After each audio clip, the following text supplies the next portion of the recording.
Hey people, back with another review off of the old Netflix. As I had said a while ago, but I've gotten surprisingly few suggestions. I had said that I'm going to be taking a look at movies that have been on Netflix, or specifically the horror section, the movies that look cheesy but might be so bad they're good. Um, And I said I'd be reviewing them, and if anyone had any movie to suggest, to let me know. But nothing so far. But anyways, I found one on my own the other night. I checked it out because I really thought this was going to be a cheese fest. I really thought it was going to be lousy. I really thought it was going to be bad. Um, you're going to have to forgive the low lighting, by the way. Long story, but I'm actually doing you a favor because I'm actually not feeling so hot. So yeah. Low lighting is a good thing right now. Yeah.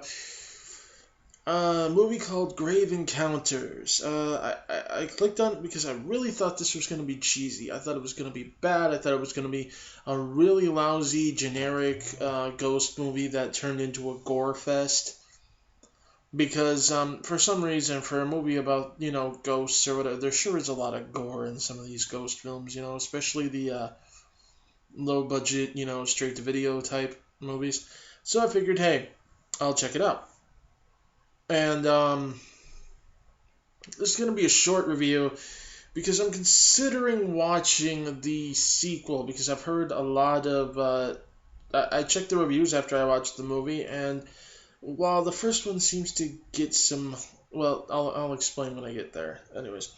Um, So it's a movie that's about a TV series. It opens with a TV network executive talking about what he's about to show people and how this is, it's a found footage movie. Get that right off the bat, which usually I'm not a fan of, but this actually worked really well. Um, Spoiler. But the network executive is basically talking about how this was all, this hasn't been doctored at all. The only thing that's cut is cut for time, or when the footage itself actually cuts in the camera, whenever they like shut it off, etc., so on and so forth. And it's interesting because, see, another problem that these ghost movies tend to have is they tend to try really hard right off the bat to establish that something's really wrong and really creepy. This movie doesn't do that. In fact, you actually don't get your first real scares until you're almost halfway into the movie.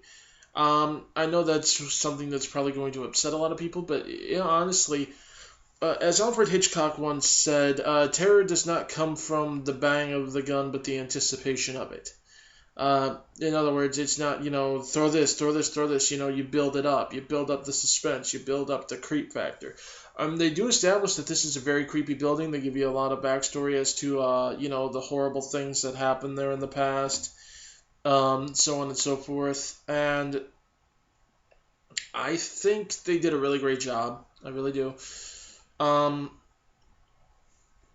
in establishing a creepy atmosphere. I mean, there wasn't anything necessarily scary about it, but it was definitely creepy, and they didn't really have to use a whole lot of, editing tricks or whatever. But anyways, the head of this team, who apparently has been obsessed with proving ghosts exist ever since he moved into a house he said was haunted as a kid, unfortunately also has succumbed to the Hollywood of what he's doing. They bring in a fake, ghost expert, psychic, who is apparently an actor who's acting in character. Either that or, he is one, but he puts on a definite show for the camera. I can't quite remember which. They kind of hint a little bit at both. Like maybe he's got something, but he way overplays it. I don't know. Anyway, so yeah, they're doing this, and then some weird stuff starts to happen, but nothing that can't necessarily be explained, or especially once they find out there are rats in the building. But so it's some interesting creepy stuff. But then, these tiny little things start to happen.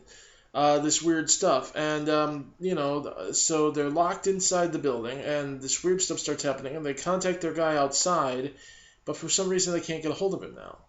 And eventually he comes in too because he couldn't get a hold of him and wondered if something was wrong. Turns out, nope, nothing's wrong. They're fine. And once he's in there, though, all hell breaks loose. It's interesting. Again, it's a slow build up. It starts with little stuff, then it gets bigger as it goes along. But the stuff that this movie does, it is creepy as heck too. They like wind up going in circles. They climbed up like 3 flights of stairs, and yet they find down like 4 flights of stairs. So they're on the 4th floor. They counted, but when they find a map, it says they're on the 3rd. They go through a door that's marked an exit, and it just leads into another hallway. It's some weird stuff. And the creepiest part, though, comes when the curator of the place is supposed to come pick them up at 8 a.m., I believe. He's supposed to unlock the doors, come get them, they're done. But according to their clock, it is after 8 a.m. The guy hasn't shown up, and it's still dark outside. Pitch dark. Later on, they check the clock again. It's 1:40 p.m. and still black as night out there. There's some, it's weird stuff like that. They go up the flight of stairs to the roof access, and when they get there, the stairs end in a solid wall. And that's just the stuff that, kind of messes with the head in terms of what the heck's going on here. I ain't even going to give you what actually happens with the ghosts, but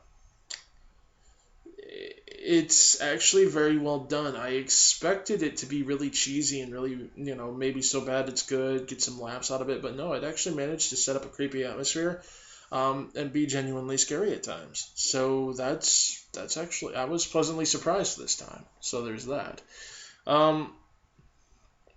But at any rate, overall, I really will have to give this movie shockingly a let's see. Well, what the heck? An 8 out of 10. It's good.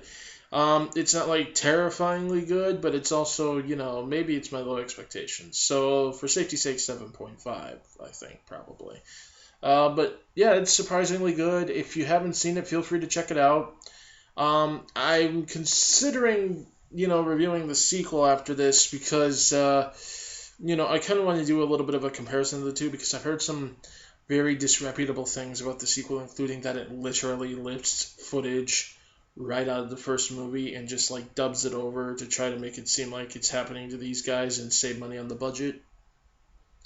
But, I'll have to check that out at some point, maybe. I don't know. At the same time, I'm scared by how bad it's supposed to be. So, not cheesy bad either, just bad. At any rate, that's it for this movie. If you guys have any suggestions, feel free to PM them to me.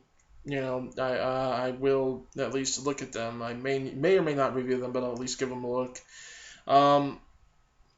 And yeah, I am taking, movies that look like they'll be so bad they're good, or maybe even movies that look like they'll be disappointing but actually turned out good.